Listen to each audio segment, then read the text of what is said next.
Samedi dernier, j'ai déjeuné avec deux amis. Le fait est suffisamment rare pour qu'il soit notifié et que le contexte soit exposé. L'une de passage à Paris vit aux États-Unis, l'autre est à Versailles et je suis à Bordeaux. Nous nous connaissons depuis plus de 20 ans et nous nous sommes donc vus nous marier et devenir maman. Nous travaillons toutes les trois, les horaires de mon mari sont décalés et elles sont toutes les deux séparées. Nous bénissons évidemment les technologies et le monde digital qui nous permettent tout de même de rester en contact. Et vous l'aurez compris, nous retrouver ensemble physiquement en termes de complexité sur une échelle allant de étudier le développement émotionnel du rat en zone urbaine dans Paris à organiser la cérémonie d'ouverture des Jeux Olympiques 2024 sur la scène, on est facile niveau JO. Cette occasion valait donc bien un jour de RTT et un aller-retour en Ouigo. Nous nous retrouvons au beau milieu de la capitale, les serveurs sont évidemment désagréables et le café crème est à 7,10 €, mais le bonheur que nous avons à nous retrouver toutes les trois occulte sans problème la grisaille parisienne et l'odeur des poubelles. Petit point rapide sur nos carrières et nos enfants avant de passer à la partie la plus intéressante pour moi. Je suis mariée depuis 7 ans, leur vie sentimentale. Je suis sur une vulgaire salade César, mais mentalement, c'est le moment où je sors les popcorns et où je commence à savourer. Toutes mariées avant l'ère des applis, nous n'avions pas eu la chance de découvrir les horizons pleins de surprises que réservent les Tinder, Happn ou autres fruits. Nous avions certes un peu zoné sur le site Adopte un mec, car le concept nous amusait, mais à l'époque, nous n'y avions trouvé que très peu d'affinités. Toutes les deux fraîchement célibataires et n'ayant plus rien à prouver, oui, elles ont été mariées et se sont reproduites. Elles ont donc accompli tout ce qu'attendait d'elles la société. Du coup, maintenant, elles s'éclatent. Et réflexion faite, c'est peut-être ça la crise de la quarantaine au féminin. Bref, elles s'en donnent à cœur joie et j'ai hâte d'entendre la saison 2 de leur sex life.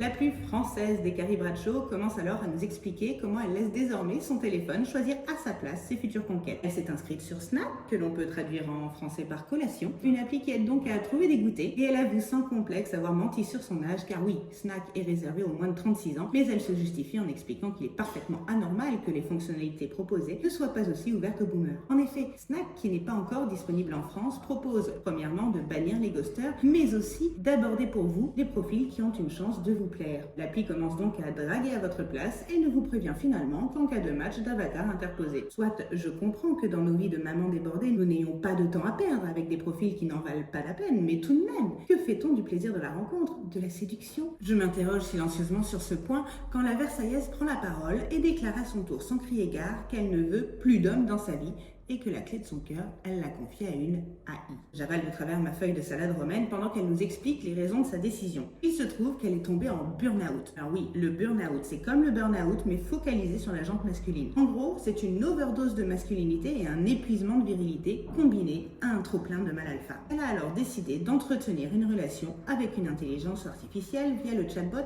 Replica. Mon ami de 39 ans pour encore 2 mois flirte donc avec un logiciel. 10 ans après la sortie de Her, où le ténébreux Joaquin Phoenix tombé amoureux d'un programme informatique, la fiction d'anticipation est donc devenue notre réalité. À tous les flippés qui se voyaient déjà remplacés par les sextoys qui ont envahi nos tables de chevet tremblaient, car pour le coup, comment lutter face à une app préprogrammée pour s'adapter à nos envies? De mon côté, je me demande comme Balavoine ce qui pourrait encore sauver l'amour de la folie digitale. Car où est donc la place de l'émotion dans ces nouveaux mondes virtuels? Y a-t-il encore un peu d'humanité dans cette société du sans contact? Car après réflexion, tout ce que je peux vous dire, c'est qu'au bout de 7 ans de mariage, ce qui me manque le plus, c'est bien les mois des premiers mois, les prémices de la relation, la phase de séduction, ce moment où l'on se découvre, où l'on est maladroit et où l'on se pose des questions, ces temps d'ambiguïté où rien n'est encore acquis avant que le mariage ne vienne sceller les termes de notre appartenance. Ce temps béni des papillons où la non-possession est la principale responsable de notre grand frisson et où les effleurements anodins font frémir tout notre corps en exaltant nos émotions. En conclusion, s'il m'arrive parfois de m'aider d'une machine pour augmenter l'intensité de mes orgasmes, jamais de la vie vous ne me verrez